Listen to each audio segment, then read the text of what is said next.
Zdravo! Moje ime je Sara i u ovom tutorijalu vidjet ćemo kako na postojeći Moodle kurs dodati aktivnost Choice. Aktivnosti se dodaju u okviru sekcije Topic, klikom na plus Add an activity or resource.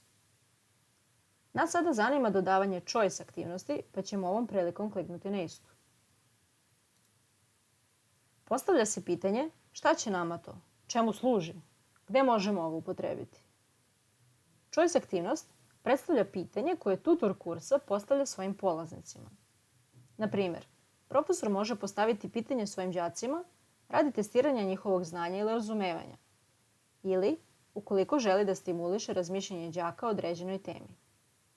S druge strane, u bukvalnom prevodu reči, choice predstavlja mogućnost izbora, te se ova aktivnost može iskoristiti i prilikom glasanja ili bilo kakvog odlučivanja gde se pitaju đaci. Da dodamo ovu aktivnost, kliknemo na dugme Add.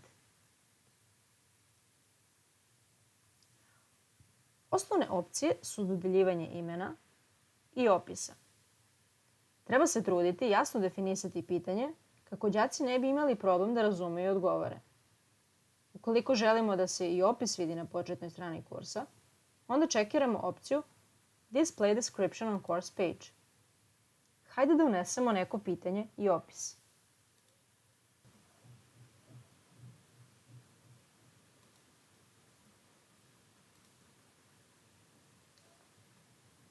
Opcije za odgovor možemo prikazati horizontalno ili vertikalno, ukoliko planiramo da dodamo puno opcija. Možemo dati mogućnost ažuriranja odgovora ukoliko za Allow choice to be updated stavimo Yes.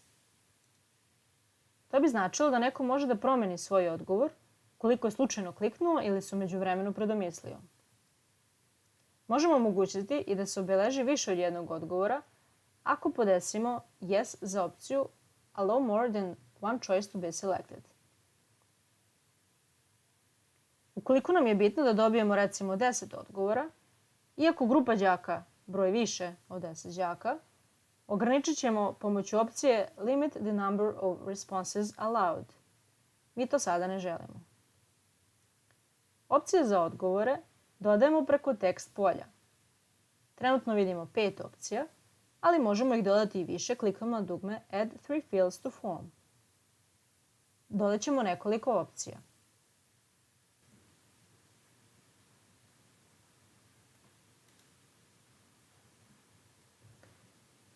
U delu Availability možemo zakazati pitanje i vremenski ograničiti kada đaci mogu odgovoriti. Ako čekiramo Show Preview, pitanje će biti vidljivo i ranije, ali će đaci morati da sačekaju zakazani termin da bi na pitanje odgovorili. Što se rezultata tiče, moguće je onemogućiti đacima da ih vide ili im dozvoliti nakon što i sami odgovore, nakon što se termin odgovaranja ili glasanja završi ili uvek. Ovo su najbitnije opcije što se tiče dodavanja aktivnosti Choice, tako da možemo završiti klikom na dugme Save and Display. Hajde sada da vidimo kako to izgleda sa strane đaka.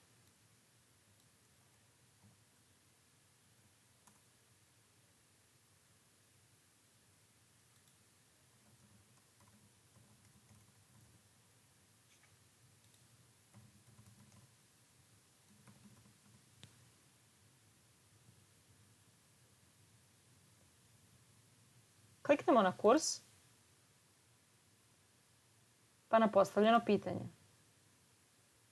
Kao što vidimo, prikazano je pitanje, dodatan opis i opcije za odgovor, kao i obaveštenje o tome da neće ostalim đacima biti vidljiv naš odgovor. Nakon što se odlučimo za opciju, kliknemo na dugme Save my choice. Naš odgovor je registrovan, ali je ostavljena mogućnost za ažuriranje opcije, pa ćemo isprobati. Ponovo ćemo kliknuti na Save my choice.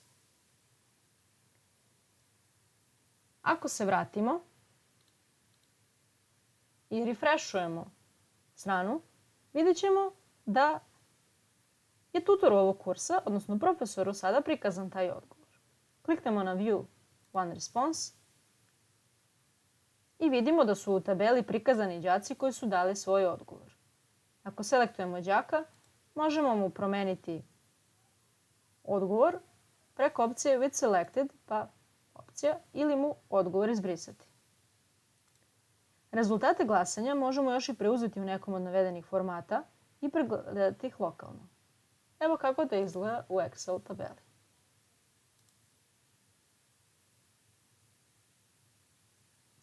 To bi bilo sve što se tiče dodavanja aktivnosti Choice. Nadam se da ste mogli da razumete, a ukoliko imate bilo kakvo pitanje, slobodno mi se javite.